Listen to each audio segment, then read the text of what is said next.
Well, hi there, racing fans, and welcome to this week's edition of Winning Ways, where we're going to give you some very important updates. I've got with me in the studio none other than Graeme Hawkins. Laughs away. We're going to get him on the phone sometime during the show, so we'll just break when we do get him on the show. But nice to have you with us, Graeme. Thank you very much, James. Unfortunately, Love Struck didn't deliver this time in Paul's absence, but we'll chat about that later. We certainly will. Let's go straight into our three to follow. We've got to make this show as snappy as possible. And we're going to Scottsville, 1,400 meters. We picked out the winner, Umguyo.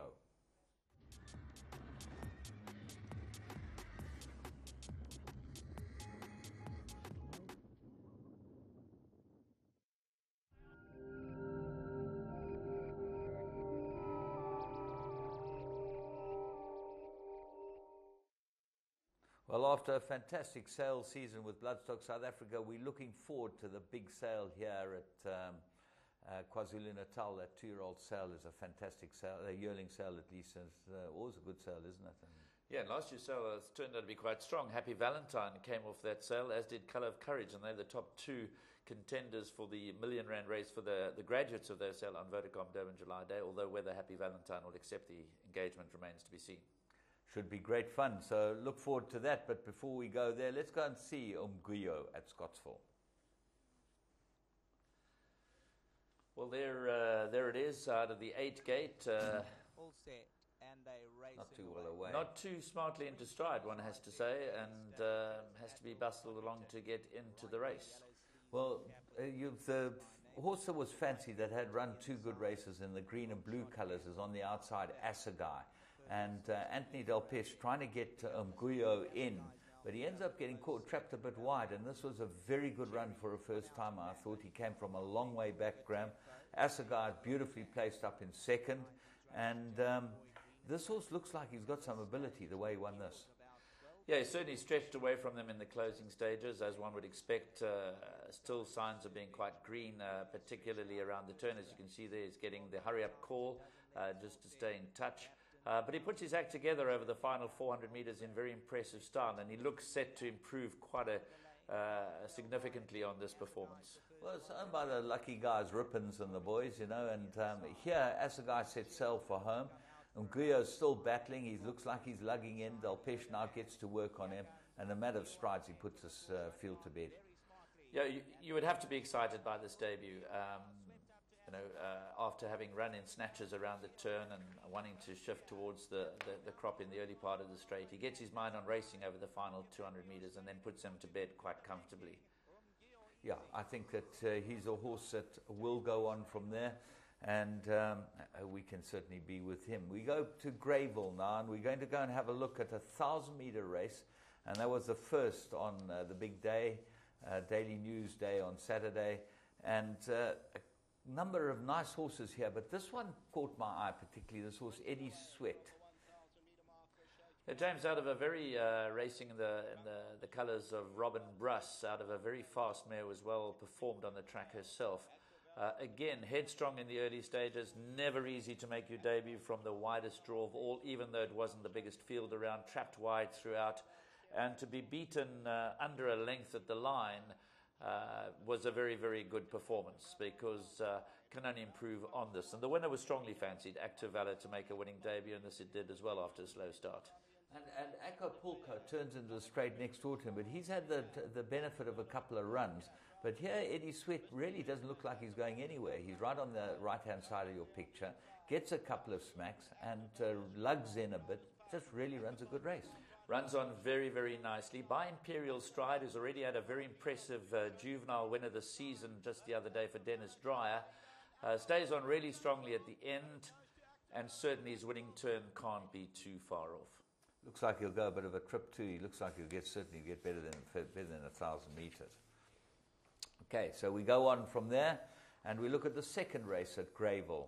And Mike de Kock stepped out 2 first-timers. The one won readily, but Mike told us that there was very little to choose between these two on their work. Unfortunately, the draw was the undoing of the other one, Glen Shee, that ran third. But have a look at this run. This is a tremendous run over a 1,000-metre race. Yeah, this heat was run fractionally faster than the first, so there was a bit more pace here, by about a half a second or so, which equates to about 2.5 lengths. So you might argue this was the stronger of the two juvenile races, and Glen Shee as well towards the rear and a run of her feet a little bit and wide. To see her finishing off the race so well was good. And the Wilgebor's drift colours, red cap, black body. You'll see her there now. Muzieni's trying to get in. He gets in now, one off the fence, but she's second last, and it's very hard to come from second last at Greyville. They were assisted by a headwind on Saturday. I always prefer racing at Greyville when there's a headwind because it does turn it into a fairer race as far as I'm concerned. But still, Glen Shee, as I said, rounds off her race very, very well. Celtic Legend didn't look as if it was going to make a winning debut with about 400 to go, but really puts its head down in earnest over the last 200 metres to get up close home and win going away from Wendy May. And there you can see Glen Shee flashing up to grab that third spot. Good performance. Tremendous performance. I think that she'll probably go on and be quite a nice filly in time to come. And those three certainly look like we've got a couple to look forward to in the near future. We're going to go on and have a look at our blast from the past. Remember, this weekend is Rising Sun Race Day, and it's going to be a great day's racing there at Clarewood, Rising Sun Day. Always a great party, big crowd expected, lots happening. The Rising Sun team has always come to the party in a big way. We've got Bollywood stars, we've got all kinds of things happening on the day. They've always got nice motor cars there. And nice motor cars on show as well, yes. We can aspire to those. Okay, we're going to be chatting to the guys from Rising Sun in your call, but let's go and have a look at what happened last year.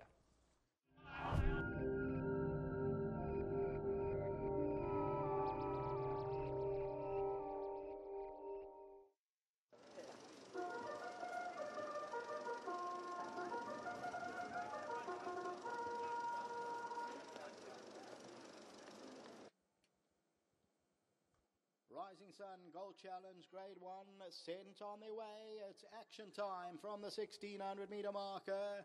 And this is going to be a master tactics here as Variety Club Black Sleeves and Cap is the early leader, but doesn't move over to that inside running rail. And Castlethorpe's a little bit headstrong in the early stages, goes off to lead them. So Castlethorpe is a little bit strong, is the leader. Variety Club Black Sleeves and Cap, then What a Winter.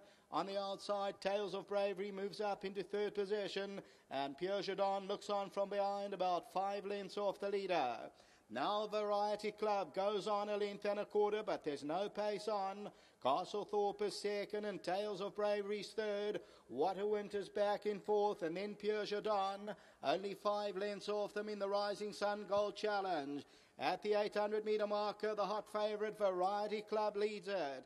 Castlethorpe is second, and Tales of Bravery is stalking them. Behind that, What a Winter, Pure Jadon, all 5 in with a chance. There's 4 lengths first to last. And it's Variety Club, a length and a quarter. Tales of Bravery's in the yellow. Castlethorpe, What a Winter's going through down the inside. Pure Jadon the outside. Anybody can win it as they get to the 300. Variety Club, Castlethorpe's going to put on the pressure. Tales of Bravery, What a Winter. Coming down to the 200 though. And Variety Club once again kicks. And Variety Club, he's showing his class. There's a tremor of excitement, and what a horse. And Variety Club won at Castlethorpe second, Pure Jadon, then Tales of Bravery, and What a Winter. Well, what a horse, and we're very privileged to be able to see him. He'll be back again on Saturday. Yes, he will be, to defend that crown and continue his winning streak. It's fantastic to have the South African Horse of the Year back champion season 2013, and what a great start for him. He won so well the other evening.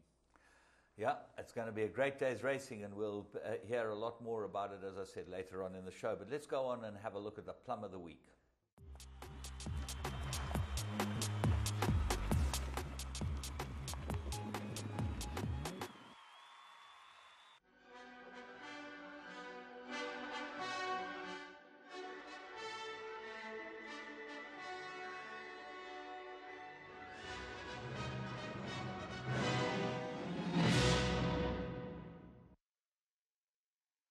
come forward. Bermuda's along the inside. Rainier now puts in a claim, and El Manalet's looking for a split as they come to the 300. Rainier got first run on them as they come to the last 250. Caribbean Days on the inside, and El Manalet's looking to warm up. But it's Rainier at the 200-meter marker. El Manalet's on the inside. Caribbean Day. El Manalet's got to get to Rainier the last 100, and El Manalet's coming home hard. El Manalet's going to get up. El Manalet won it. Lord Rose swept up for second. Third position, Caribbean Day, and Rainier only gave in late on.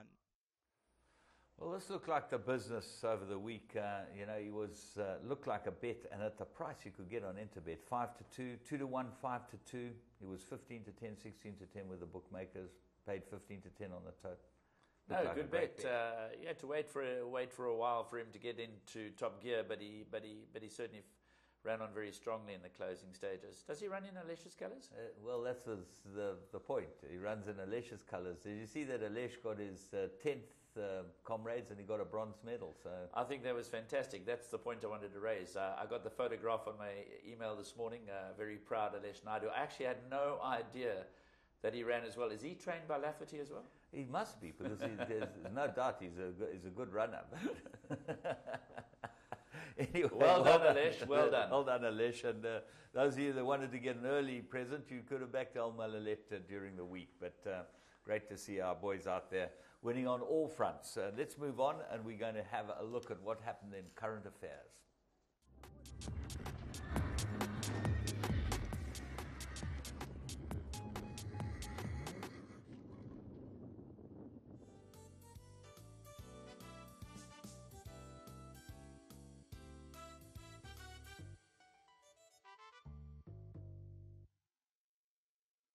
Well, it was a tremendous weekend of Grade 1 and Group 1 racing, Group 1 racing overseas, Grade 1 racing here in South Africa. And we're going to go to South Africa first and have a look. Unfortunately, the Winter Guineas, the Winter Classic was cancelled, Graeme, which would have just given us an idea of how King of Pain slotted in. Yeah, that was a pity, because obviously we're due to produce a Vodacom Durban July log, an updated version thereof, and I have to say this is the trickiest one that I've ever been involved in. This is my 6th Vodacom Durban July wearing my gold circle hat, and this is the most difficult that we've had so far, but it makes it interesting. So the log will be out early this week. But King of Pain's race has been rescheduled for next Saturday, bumper 12 race card in the offing at Kenilworth next week, to catch up on those 3 features that we lost over the weekend. So hopefully King of Pain will still get his chance. Okay, let's go straight to Greyville, though, and have a look at what happened in the Lonsdale Stirrup Cup. That's the first one. It was a Grade 3, and we'll tell you about the latest news after this race. Second, Penhaligons third, then Kolkata and River Crossing. Black Wing, Berry Blaze, Blake, Civil Play, and at the back, Roker's Luck about 8 lengths off the leader. Lonsdale Stirrup Cup heads towards the 600, and Jeppy's Reef continuing to lead it. In second is Sage Throne, Kolkata, Penhaligon, River Crossing. Civil Players on the move, then Black Wing, Berry Blaze, Roker's Luck and Blake. Homeward bound in the Lonsdale Stirrup Cup, and Jeffy's Reef now goes. Sage Throne going to throw out the challenge. Penhaligon on the inside. Berry Blaze goes in. River Crossing, Black Wing, Kolkata on the outside.